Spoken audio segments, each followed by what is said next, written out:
Welcome into the latest edition of Extra Time. We have Stuart Robson alongside us, Ali Moreno and Stevie Nicol as well. Stuart, Stevie wanted to know if you're wearing your pyjamas tonight. Oh, my classic pyjamas. Oh, hang on.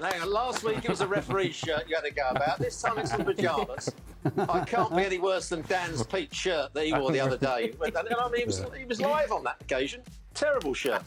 I told Stevie it's a bit of lounge chic as well now. We're live right now, obviously, as well. They actually call it Cuban. It's a Cuban shirt. That's what they call it. Oh, well. Fashionista. I've got another word for it. Yeah, I'm sure you have. Yeah. All you need is a hat. I've got a few. He had something to say about your tie as well. What's wrong with the tie? I was just like doing this with my eyes and squinting to see, you know, if something magic pops out. Do you remember those? The 90s? If you see it from It's different an absolute angles. rascal. I've got a rabbit and some rascal. buds. I've got a rabbit and some buds and that hiding in my pocket. I'm just about to pull them out. Aye. All right, let's get to these questions. But let's establish that if indeed it's a pajama for Robo, it's a classy one. I've got everything Robbo does is classy. It's silky, yeah. To be fair, Rob, I thought you might have thrown the Butlins one in with Alejandro's jacket. No, I'll let Ali get on with the pink jacket. I don't mind a bit of pink. Yeah, see, there you go. Butlins, for those of you who don't know, is a vacation camp in the UK. In the UK, A very cheap one. Very cheap one. Very popular in Stevie's era. So if ever you need help, you get somebody with that jacket on and they'll help you. Classy stuff, Stevie. Aye. Right, let's start with the first question then. Pep calling Man City soft even after their comeback win against Crystal Palace. Is being called soft one of the worst criticisms you can receive from a coach, player or pundit? Have you ever been called soft and how did you react? I'll start with you, Robbo. No, that was something never levelled at me soft. I think when I played for Arsenal for a little while, we were considered soft. We would lose to the big teams like Liverpool, Manchester United. They were the two big teams at the time. We'd lose quite often to Tottenham, who are our local rivals, because they were more physical than us. We had a lot of England players, but we weren't particularly physical. So we were called soft on many occasions. So yes, but the team didn't change. We carried on being soft and kept on losing matches. So it didn't really work for us. At the time, it was the London teams, wasn't it? There was Arsenal, Spurs. Same scenario. Southern softies. They were called the Southern Softies. Yeah. Because they were both made up the same thing. They had two or three guys that would put the foot in, but the rest, they wanted to be able to dance on it and give it all that and all that part, which they weren't allowed to when they played against us. Not when they played against us. No. Nuh-uh. I would call it smart, Ali, some of your tactics. Maybe some of the diving. Did that ever get you called soft?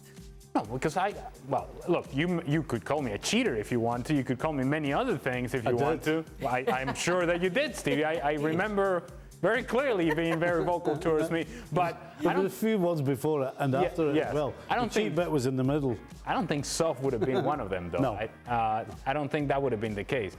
I do remember, though, young player, enterprising player in Caracas, Venezuela, that would be me, going to national tournaments in which Caracas, of course, the capital of Venezuela, and when we would go into national tournaments somewhere else in the country, our teams would be considered sort of the rich kids because you come from the capital, right? You know, sort of the snooty kids, if you will, and I guess the way to beat us was by kicking us, which sometimes it worked, sometimes it didn't. But that was sort of if you're going to come to the other parts of the country and you're coming from the capital, it felt like, you're the big city guy. Here, come on down and we're going to kick you. And they did that very well. Speaking of kicking people for certain things, which showboating is more annoying?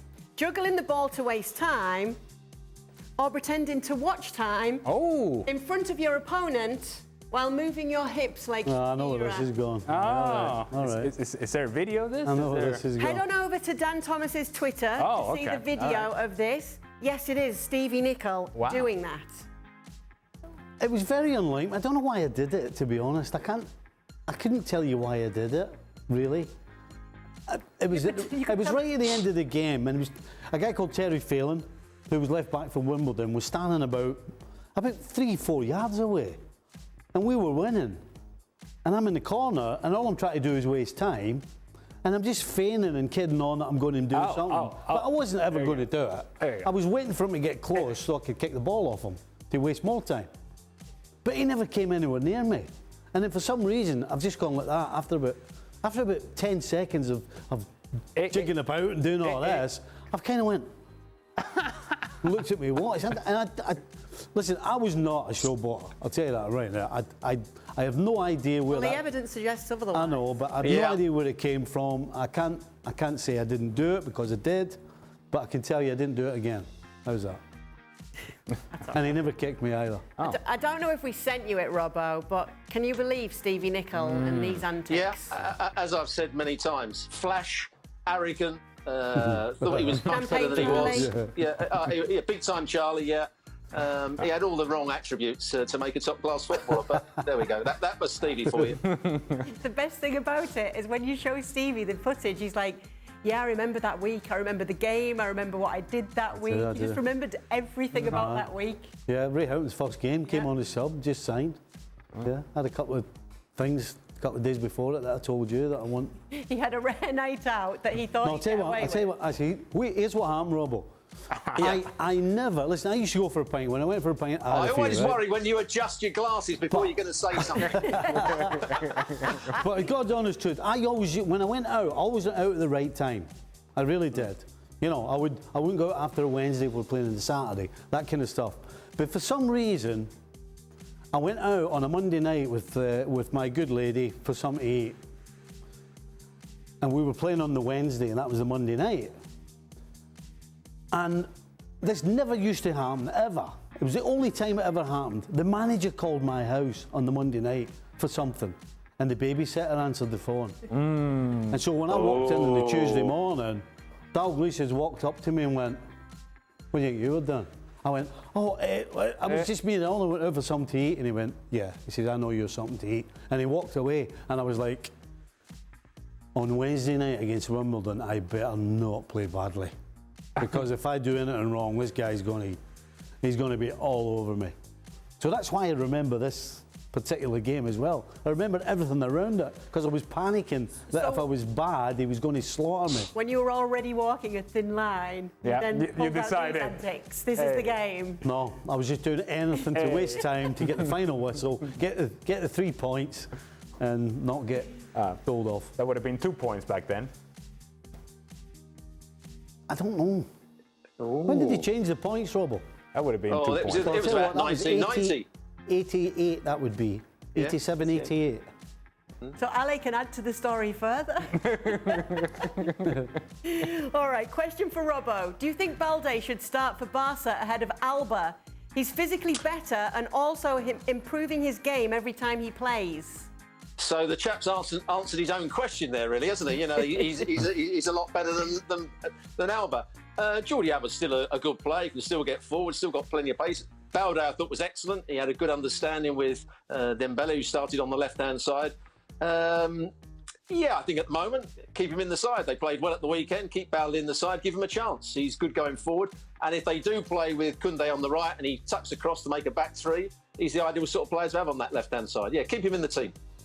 Do you agree, Ale? There's a lot of facing out going on right now in Barcelona. Where's Piqué? Oh, he's sitting over there. Where's Jordi Alba? Oh, he's sitting over there. And you're able to do the facing out because the team is playing well and the choices made ahead of these players seemingly are playing well. And if you're Xavi, that's exactly what you want because it says that you're making the correct decisions. Now, those guys that have had such an impact on this club for years upon years upon years are sitting over there and saying, is this how it's going to end for us? It very well may be that way for both Piqué and Jordi Alba. For all, Nottingham Forest has signed 19 players this window. Have you ever been in any team that's gone for a complete overhaul like this, Stevie? Well, the closest I came to it was at Liverpool when Souness took over. And a lot of the reason why he made so many changes was because of the change of the rules in European football. All of a sudden, you could only have 3 foreign players in your starting 11. And our team was pretty much the opposite. there was only 3 home guys that were in our team. What, 1990? So around between 1992, they changed the rules.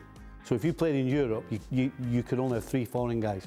So he had to get rid of a lot of players, and then he had to bring players in. So he ended up getting rid of, I don't know what, 4 or 5 players and bringing in 5 or 6. And just didn't work. Just didn't work.